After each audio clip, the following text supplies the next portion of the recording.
figures in women's sports is trying to bring women's soccer to the Queen City. Indiana Fever guard Caitlin Clark is reportedly joining FC Cincinnati's bid. Anything you saw on the basketball court.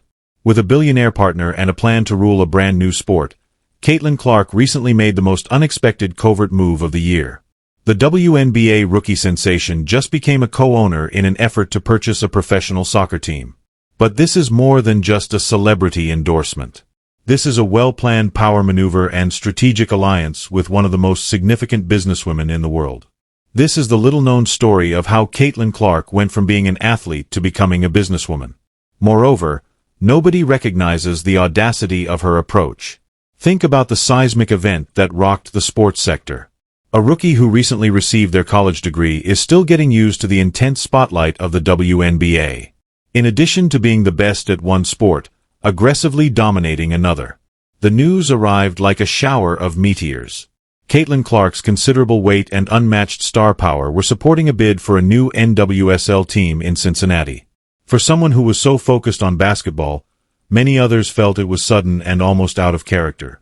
Was this really a gaudy public relations stunt? A well-known company lending celebrity status to a local endeavor. Many people dismissed the move as a simple feel-good story, utterly ignoring its terrible accuracy. This wasn't your typical celebrity endorsement, people. It turns out that this athlete, who is just as impressive off the court as she is in the boardroom, executed a premeditated power play, a chess move, with deadly accuracy. The idea that Clark is here to own the game, not just play it, was conveyed subtly but effectively. This shocking revelation basically suggested that the Clark effect was set to extend way beyond the court into uncharted territories where legends are made through both athletic brilliance and empire building. What do you possess? No pressure is present. But in this audacious venture, Clark is not acting alone, nor is she relying just on her own increasing wealth. Millionaire Mee Whitman, a hidden titan, is the source of the Cincinnati bid's underlying financial might and strategic genius. A truth that was largely disregarded by the mainstream media. Indeed, I am Whitman, the former CEO of global companies like eBay and Hewlett-Packard, a woman whose name rings in boardrooms throughout the globe as evidence of her unparalleled business acumen and ruthless efficiency. In this endeavor, Whitman and her spouse have put a substantial sum of money and decades of experience in corporate planning to work. Cincinnati issued a statement confirming that Clark is a part of the plan. Leaders say her passion for soccer and commitment to elevating women. This is more than just a rich investor. This titan of Silicon Valley, a corporate architect who founded progressive businesses from the ground up, is now pursuing a career in sports. The audacity of this coalition is amazing. The combination of Whitman's billions, Clark's unmatched generation-defining star power, and her deep comprehension of market dynamics turns the Cincinnati bid from a hopeful fantasy into an almost irresistible force. This small detail completely changes the plot. Not just a rookie player and a nearby football team are searching for a team. It is a cultural phenomenon to unite with a titan of industry in a well-planned attack on the NWSL expansion. The real surprise here is that Clark's investment demonstrates a vision that extends beyond sporty accessories and is a masterclass in strategic connections. Cincinnati provided a statement, there it is, saying in part, quote, "The NWSL Cincinnati bid team is thrilled that Caitlin Clark has joined our ownership." For many casual fans, Clark's sudden foray into football ownership seemed out of thin air. Why participate in football? She is the basketball prodigy, the court general, and the pure shooter, right? This investment may seem like a celebrity trying out a new hobby or a random diversification to the uninitiated. Those who are aware of Clark's longer history, however, understand that this is not a snap decision. When her past is examined, an interesting but usually disregarded time period emerges. Even before Caitlin Clark was setting records on the court, she had a solid football game. Throughout her early years, she was a true multi-sport athlete, playing football with the same natural quickness and intense competition that would later define her basketball career. In the new basketball league, unrivaled. The 3-on-3 game start in January with 6 teams playing 14 games.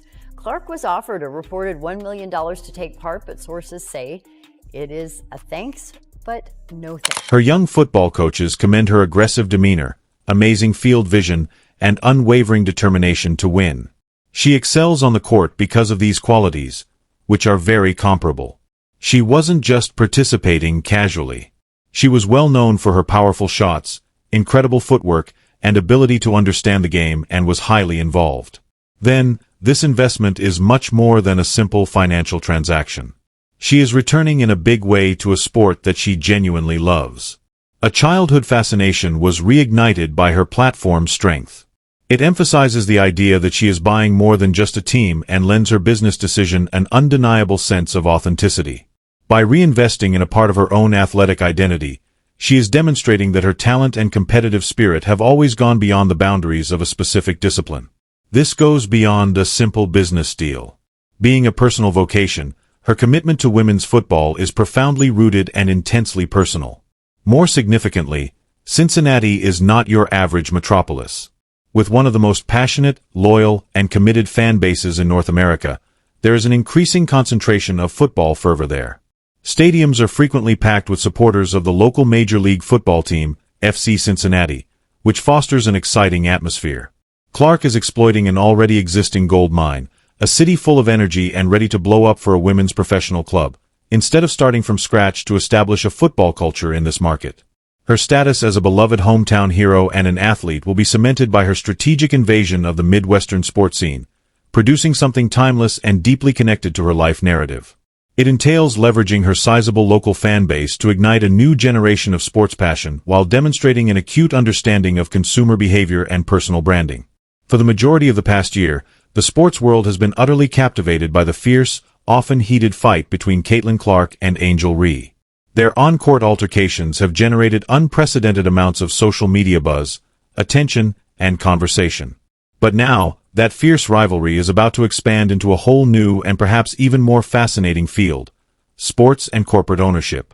Angel Reese made her own calculated power move a few weeks prior to Clark's bombshell announcement by investing in a portion of the DC Spirit, a professional women's football team based in Washington, D.C. Suddenly, there is more to the competition than just titles, rebounds, and points. It's about who can become the more dominant sports entrepreneur and build a bigger off-court business.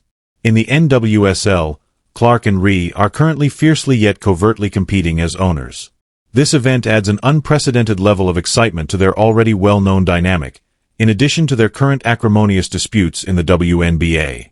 Their rivalry is changing from a straightforward athletic contest to a contest of business acumen and strategic vision. Just consider the headlines if their teams ever faced off or if their various ownership groups directly competed for sponsorship or market share. This is not merely a new chapter. This latest installment in the Clark vs. Reese storyline shows how their battle for dominance is shifting from athletic excellence to the cutthroat realm of corporate power. And it appears that it will be intriguing to see grow. It should be noted, though, that Cincinnati's purchase of a NWSL team does not in any way ensure success. Despite having celebrity power and billions of dollars, Caitlin Clark and her influential pals have entered a combat zone. Although the NWSL is expanding, it's a difficult battle to get a coveted new franchise. A fierce corporate battle where only the most resourceful and determined will prevail.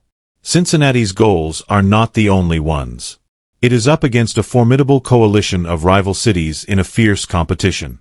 Big cities like Cleveland, which is just a few hours north, are making aggressive approaches, usually backed by their own wealthy and influential ownership groups eager to capitalize on the rising popularity of women's sports. Denver's growing population and thriving sports culture make it a compelling case. Another city that is making a big impact in the ring is Philadelphia, a sizable market with a lengthy sporting heritage. Realizing the huge cultural impact and value that a NWSL franchise would provide. These communities are all in dire need of a team and are willing to pay whatever it takes to get one. The NWSL growth process consequently turns into a fiercely competitive commercial arena, a strategic chess match involving billions of dollars and national pride.